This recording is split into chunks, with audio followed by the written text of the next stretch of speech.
શું થતું હતું, શું તકલીફમાં? અહીંથી આખો પગ જ દુખતો હતો. કઈ કઈ રીતે દુખતો? બેસવામાં ઊભા સતત દુખતો જ, કન્ટિન્યુ ચાલુ. દવા ખાતી તો પણ દુખાવો બંધ જ નહોતો. દવા ખાતા તોય દુખાવો બંધ નહોતો? ના ના. અહીંયા પહેલી વાર આવ્યા ને ત્યારથી પછી મેં કોઈ દિવસ દુખાવાની ગોળી ખાધી જ નથી.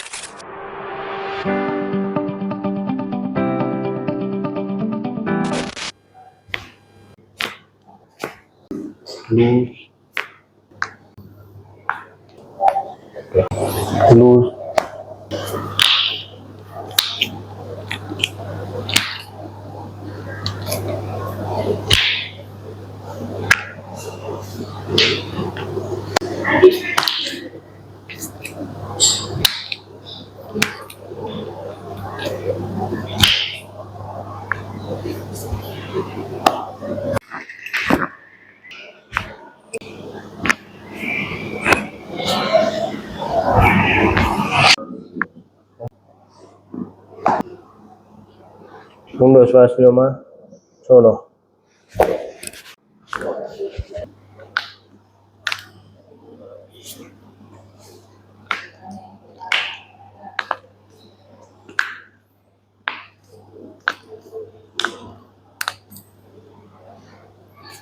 હિલો.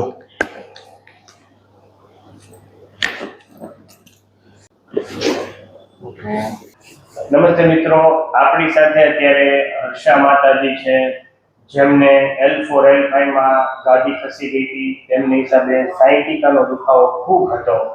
તો આપણે તેમને જ પૂછીએ, માતાજી આપ ક્યાંથી આવો છો અને શું તકલીફ હતી? અમે માંગરોળની બાજુમાં બામરવાડા ગામ છે ત્યાંથી આવ્યા છીએ. ત્યારે બહુ દુખાવો હતો. 2 ડોક્ટરની દવા ચાલુ હતી પણ પહેલે જ ધક્કે દવા બંધ થઈ ગઈ. અત્યારે બહુ સારું છે. તમને કેટલા સમયથી આ તકલીફ હતી માતાજી? 1.5-2 વર્ષ જેવું થઈ ગયું.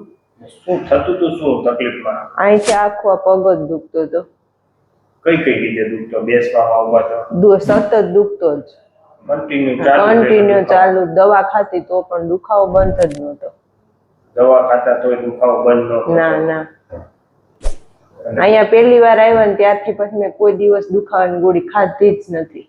વાહ ભાઈ વાહ. અને અહીંયા દવા, ઇન્જેક્શન, ઓપરેશન વગર હાવ સારું? હા હાવ સારું, કાંઈ પણ નહીં. 8મી 9મી વાર આવ્યા તમે, તો હવે કઈ તકલીફ નથી? ના ના. પ્રભુ તમે શું કહેવા માંગશો? હું કહેવા માંગીશ કે એકવાર ભલે ટ્રાય કરો તો ટ્રાય પણ કરવી જરૂરી છે. એટલે ઈ દવા, ઇન્જેક્શન, ઓપરેશન? હા, દવા. તો મિત્રો, આ માતાજીને ખૂબ તકલીફ હતી, ખૂબ. જેઓ બેસી પણ નહોતા શકતા, ઊભા પણ નહોતા રહી શકતા. દવા પીવે, દુખાવાની દવા પીવે તોય ફેર નહોતો પડતો. અને કાયરોપ્રેક્ટિક થેરાપીથી અત્યારે સાવ ઓકે છે. બરોબર ને માતાજી? હા હા. પણ એ પ્રોપર ખાવી જોઈએ, નકર આડાવડું થઈ જાય પાછું. બરોબર ને? તો અત્યારે આ માતાજી સાવ ઓકે છે, જેમને ખૂબ તકલીફ હતી. તો તમે શું કહેવા માંગશો માતાજી? એકવાર અવશ્ય આવું. કોઈને આવો દુખાવો હોય, ઓપરેશન, ઇન્જેક્શન કાંઈ દેતા નથી. એમને એમ ટ્રીટમેન્ટથી જ સારું થઈ જાય. એટલે આવવું જરૂરી છે, એકવાર આવવું જ. અને આ વિડીયો YouTube માં મૂકી શકીએ? ઓકે.